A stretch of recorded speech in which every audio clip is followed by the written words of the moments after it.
What's up YouTube, and welcome back to another Infinite Painter tutorial where today I'm going to show you how you can create this Christmas tree design. Now you don't have to use Infinite Painter because I've got multiple options in the description down below in the requirements section for anybody to participate. So you're going to want to go ahead and check out the requirements section in the description because there you will find the canvas size that you're going to need for today's design. You'll also find a link to the palette so you can follow along with the exact same colors if you are an Infinite Painter user. But if you are using a different app, I've left a link to the palette image so you can download that, grab the colors from the image itself. Now this tutorial, I'm going to guide you step by step through the process of making this design. It's super simple and you'll hopefully be able to follow along whether or not you are an expert in Infinite Painter or a brand new user to the app. I promise you I'll be able to guide you through the process. So I hope you enjoyed today's tutorial. Make sure to subscribe to the channel. I'm trying to hit 20k at the time of recording. We're a little bit way off, but you can help the channel get there. But if you want to take your support to the next level, you can hit the join button down below and become a member of the channel. You'll get early access to my tutorials as well as a loyalty badge beside your name that grows over time. And you'll be supporting the work that I do here on the channel. So I'll leave a link to it again in the description down below. Enjoy today's tutorial and let's get started. So we're going to start off with a canvas size of 2000 by 2000 and then we're going to hit the option here of create. So once we're through to our canvas, the first thing that we want to go ahead and do is make sure we've got today's palette. So we're going to go to our colors and you can see I've got the palette here. If you've installed it and you've used the guides that I've provided, if you tap here where I've got Christmas tree number 2, it will take you to all of your palettes and we need the Christmas tree 2 palette. This is the second Christmas tree design that I've used Infinite Painter for, and you can find that on my channel as well. I'll leave a link to it at the end of the video. Now from here, we're then going to go ahead and go to our tools up here. I want to go to the option of perspective here and drag it to the option of grid. We want to go ahead and make sure you tap on the magnet until you see these 2 dots in the top left and here.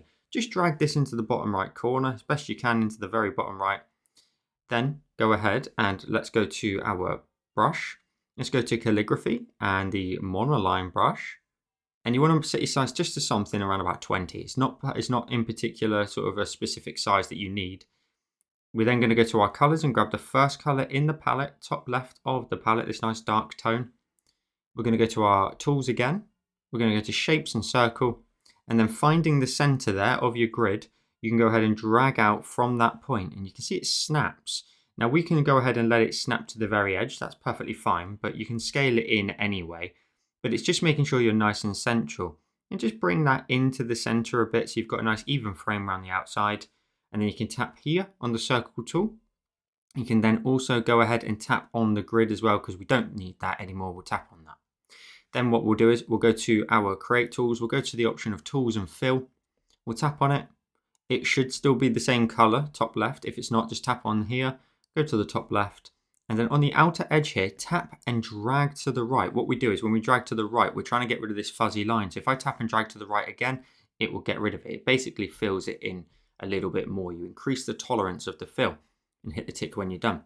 Now you've got a frame around the outside that we can now use to hide elements with. So if we go to our layers, tapping here, and we hit the plus icon, we can drag this layer underneath our frame.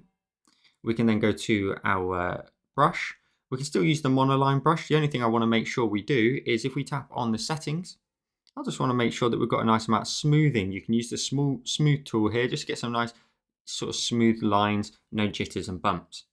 And we'll keep the same size. The only thing you want to do is draw out a bit of a kind of interesting kind of landscape here at the bottom for your Christmas tree to sit on. And you can let that rise up at the side as well and go all the way around. I'm still drawing. I'm going all the way around to my start point there, so that I can go to my tools, again go to fill and tap and drag to the right twice like we did last time, just to increase the threshold and hit the tick when you're done. And now you've got a little bit of a landscape starting to form. Let's go ahead and create a new layer, drag it underneath that last layer. Let's then go to our colors. Let's grab the second color in the palette, so second here. We're then going to go ahead and do almost the same thing, except we're going to start on the left hand side and go down towards the right. So we're going to go up here. I'm going to create like a little bit of a bumpy shape, let that kind of just run in, and then I'm still drawing all the way around to my start point. So I've created a loop, and again, tools, fill, tap and drag to the right, tap and drag to the right. Hit the tick when you're done. Then we're going to go ahead and create a new layer. Now I want to lay out all the hills first, so I'm going to drag this to the bottom, and then we're going to add some effects on top. We're going to go to our colors, we're going to skip to the 4th color in the palette. And we're going to go ahead and again do another similar kind of style. We're going to start over here. I'm going to make mine a little bit more interesting. So I'm going to cut in behind here. And then I'm going to let that sort of run up a tiny bit. It's meant to be nice and simple all the way around to your starting point. And again, grab your tools, fill, and tap and drag to the right, tap and drag to the right. And hit the tick when you're done. By all means, just triple check you're fully happy with it. For example, with me, I could go a little bit higher, I think, here on this other side. I'm going to go ahead and abandon the previous plan, draw in a new line, grab fill and tap and drag to the right. You don't have to do that, but that's just my sort of choice there. Hitting the tick. And then we're going to go ahead and create another new layer, drag it underneath the last one. We'll go to our colors. We're going to skip to the final color on that top row. So it's the sixth color in the palette. And we're going to go ahead and draw in one extra additional hillside right in the distance. And as things get further away, they tend to get a little bit more simple. So you just need to go ahead and draw in a very simple line, go all the way around to your start point, grab your tools, grab fill and tap and drag to the right twice. And hit the tick when you're done.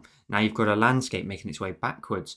You can now go ahead and start to work on the sky. Now before we do that, let's go ahead and hit the three dots in the top right and save. It helps the app out a bunch. So I'm going to create a new layer. I'm going to drag it all the way to the bottom again. I'm going to go to my tools. I'm going to go to the option now of gradient. And if we tap on here, I'm going to drag just from behind our last shape all the way up to the top in a straight line if you can. Then what we want to do is we want to tap somewhere in the middle on the line to add another dot. So now we've actually got three dots here. So if I tap on the bottom one, for example, this little dot, it looks a little bit sort of discreet here. We're going to go ahead and grab this color here. So in the palette, it's the second row and it's the fourth color along. Then you're going to want to go ahead and tap on the second dot in the middle.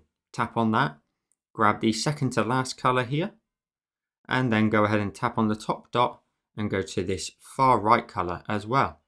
So far right, bottom right of the palette and hit the tick when you're done. But just triple check you're happy with your positioning. You can move this up slightly just so you've got a nice amount of green in behind there, but you'll end up with this lovely sky gradient. Hit the tick and there we go. Your sky is technically done in terms of the gradient. We'll create a new layer though. We'll go ahead and go to our colors again. We'll grab this color here. It's the third color on the bottom row. We're going to go ahead and go to our brush. Now, sometimes you don't have to use the monoline brush. You can go to the option here of the fills option. And then if you choose solid fill and then go to your tools, go to shapes and circle, you can drag out over here in the top left to create a moon. And then you can tap on the circle tool when you're done and it's already filled in.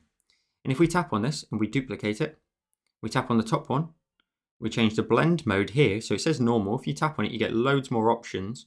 If you change this to the option of linear dodge, it will now go ahead and have a bit of a brighter aesthetic. But if we then tap away, we go to our tools, we go to the option of edit and we go to edit and we're going to want to grab the filters option. So edit and filters, structure and blur. So we've got all of these options. We'll go to structure and blur.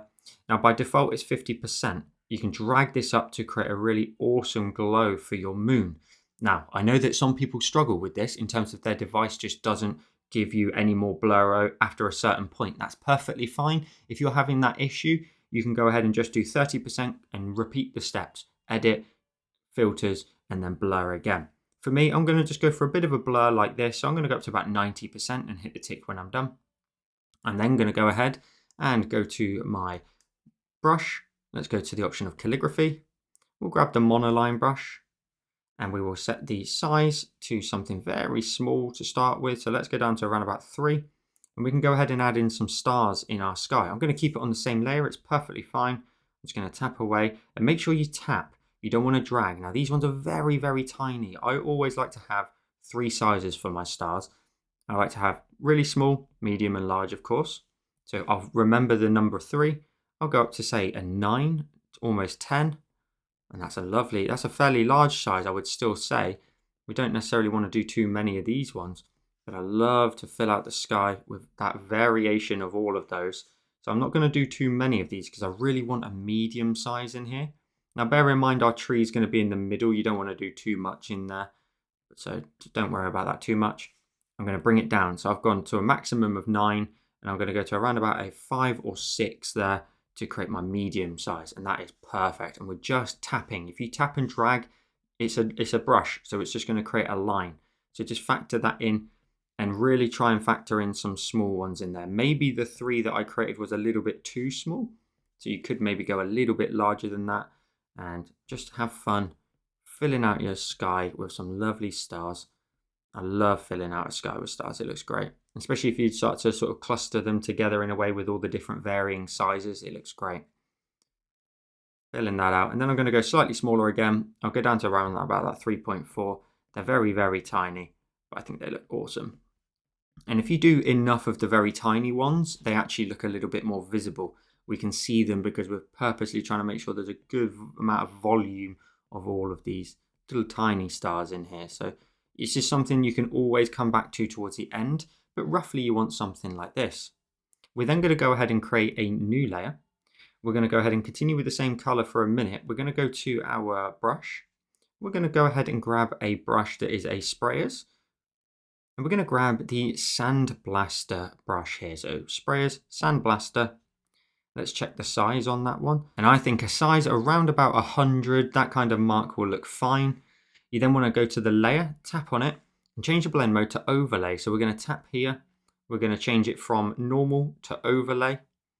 And now what will happen is the blend mode will allow some of the colors to come through. So for example, what I'm going to draw now is I'm just going to draw in like a bit of an S shape in the sky.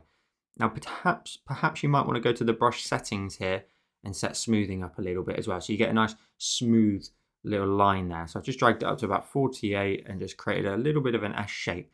Now take your time with it, like really try and sort of build up a really nice, very swooping kind of effect.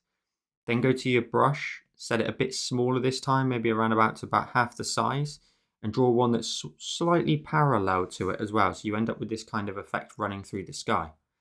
Now what we can do is we can actually go ahead and tap on this layer. We can duplicate it and it will get a lot brighter, of course. But we can grab our eraser, tap on eraser. If we go ahead and back out of there, I'm going to go to the option of sprayers, and I want the option here of the soft airbrush.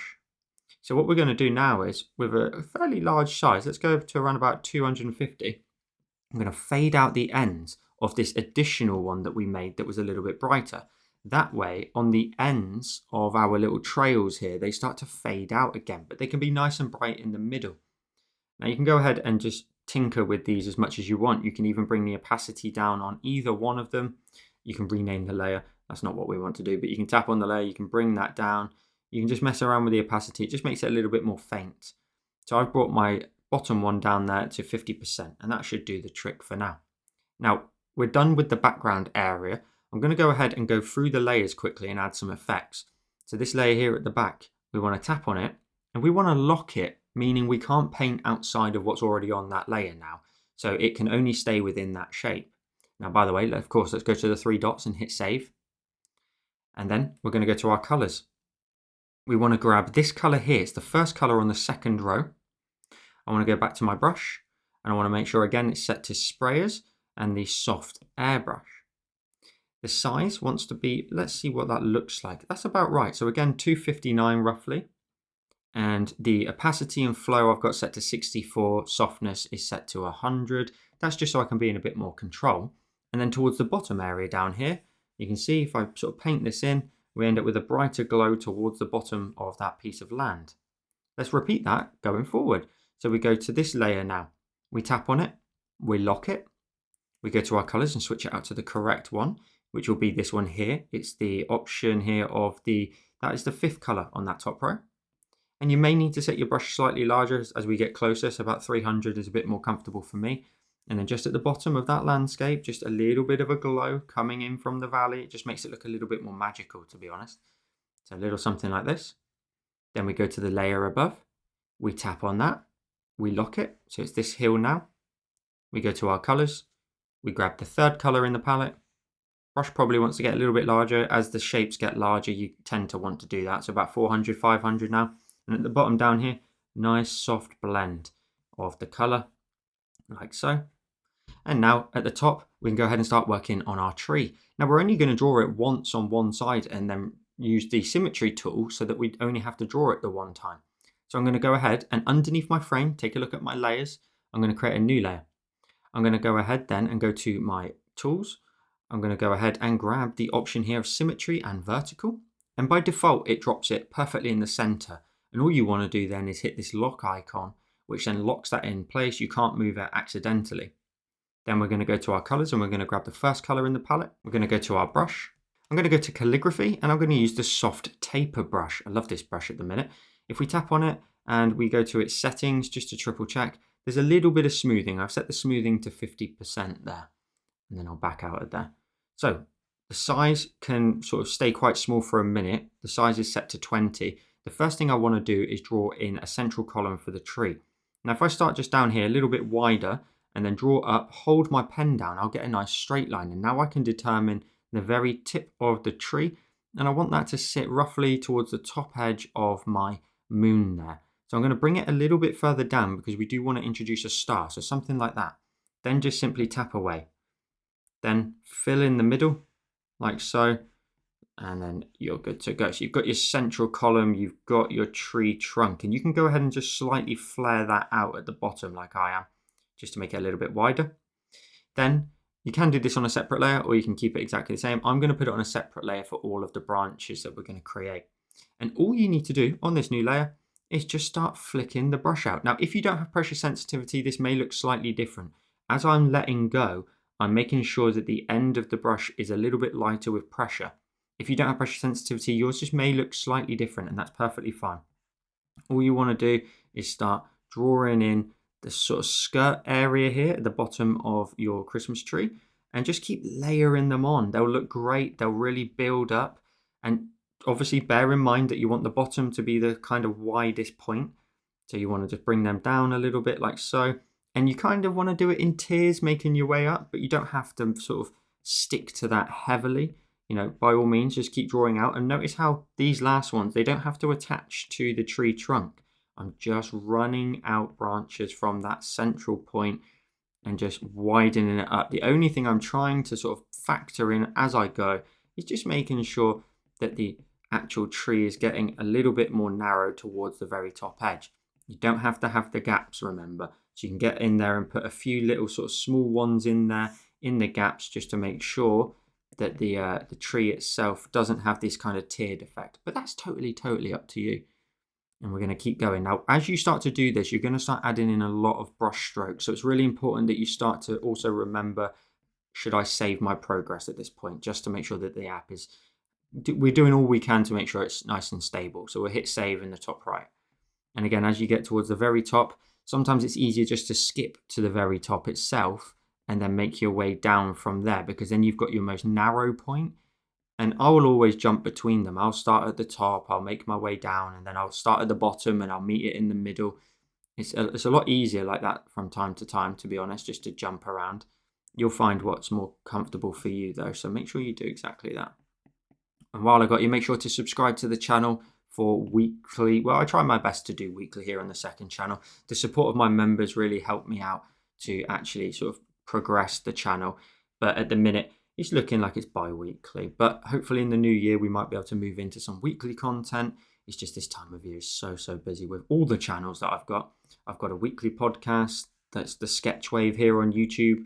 And then I've got my main channel and this channel here as well. So it does really start to rack up quite a bit. But again, the support of my members here on the channel has been absolutely amazing. Massive thank you to every single one of them. If you want to become a member and get a loyalty badge beside your name that grows over time, you get early access to tutorials, and more importantly, support the work that I do here, then you can do that by hitting the join button down below.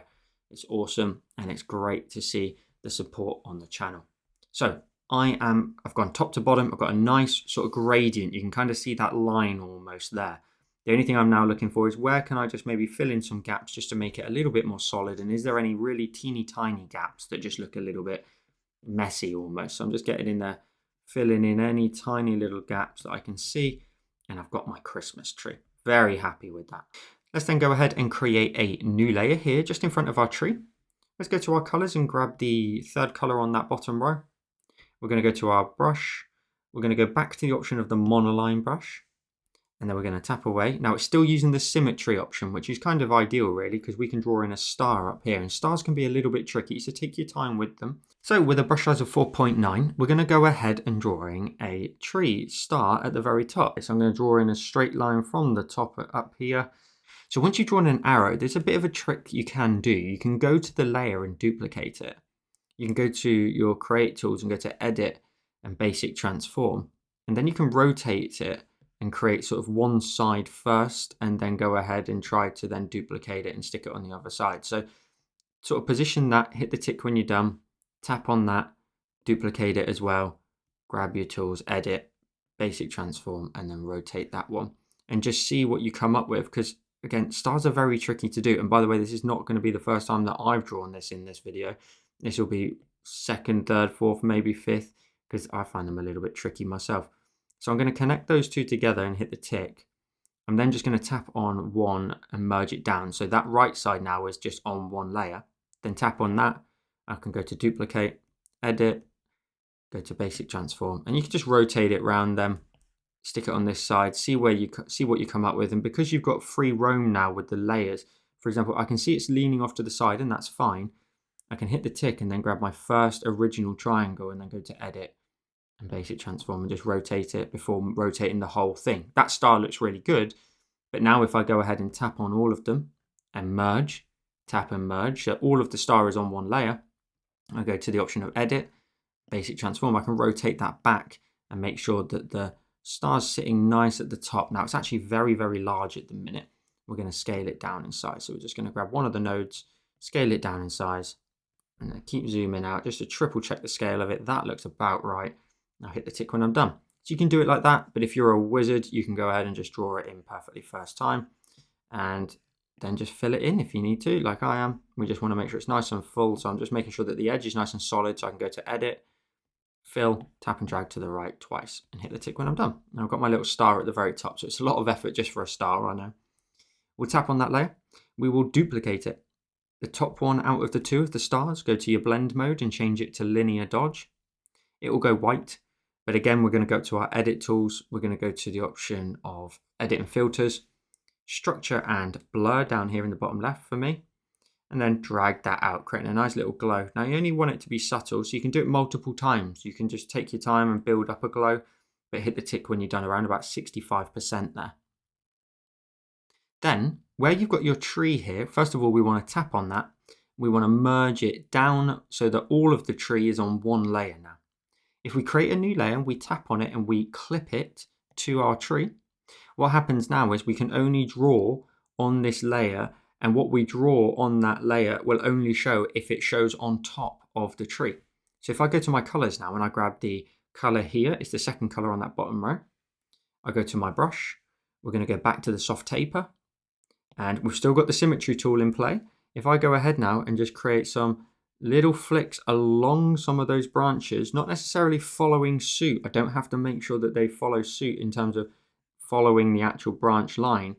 I can add in as much as I want. At the very top here, we're just trying to show that the tree is being lit from above from our lovely little star here. So you can add some in the middle of the tree body.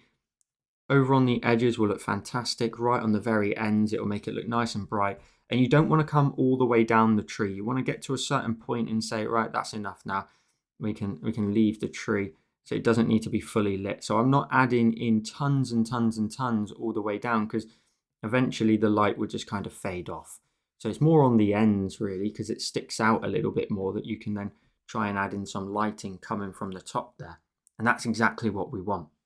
Then we're going to go ahead and tap on this layer, and we're going to do a trick that we did earlier. We're going to tap on the layer and duplicate it. And then the top one, change the blend mode from normal to linear dodge again. And then grab your eraser once again. It should still be the option of sprayers and the soft airbrush. I've got the size set to, let's go a bit bigger now, about 400, and then fade out the bottom here. So what you'll end up with is yellow fading up into the brighter tones at the top, and again showing how that lighting is fading off towards the bottom. And your Christmas tree's got a beautiful little bright light source. Now there is another light source, and that is the moon. So what we'll do is we'll tap on our tree here, we'll create a new layer, it will clip itself underneath those elements that we did above. If we go to our color, we grab the third color on that bottom row. We want to tap also here on this icon here. We want to tap on that to get rid of the symmetry tool. You should no longer see the line running down. And then we're going to add in some elements from the moon. Now these lines right now are going to be white, and that's fine because we're going to tone them right down in a second. I just want to show that the moonlight is also playing an effect on the tree, but just on this kind of left-hand side. So you can see I'm adding far more just to the left edges. A couple occasionally inside the body of the tree is perfectly fine. Just a little something like that, showing that moonlight. And then if we go ahead and we tap on the layer, bring the opacity right down. You bring it down to say around about say 45, maybe even 50% if you really want to sort of exaggerate it a bit more. So about 50%. You'll end up with some beautiful moonlight coming across onto the scene. And then you can go ahead, you can pinch with 2 fingers, you can go full screen with 4, and you end up with today's finished design. So I hope you enjoyed this Christmas tree design using Infinite Painter or whatever app you decided to use. You can tag me in your finished creations wherever you decide to share them. Instagram and Facebook are great places for me to see your work. Now please make sure to subscribe to the channel. I'm trying to hit 20k at the time of recording. We're a little way off, but you can help me reach my goal. And if you want to go ahead and take your support to the next level and get early access to my tutorials and support the work that I do here on the channel, as well as get a loyalty badge beside your name that grows over time, you can become a member of the channel. I'll leave a link to it in the description down below, or you can hit the join button. And as I mentioned in today's tutorial, there's actually another Christmas tree design that I've done here using Infinite Painter, and you can see it on screen now, as well as a playlist of other content that you might find interesting. So with all that said, thank you so much for watching. Have a wonderful Christmas, and I'll see you in the next one.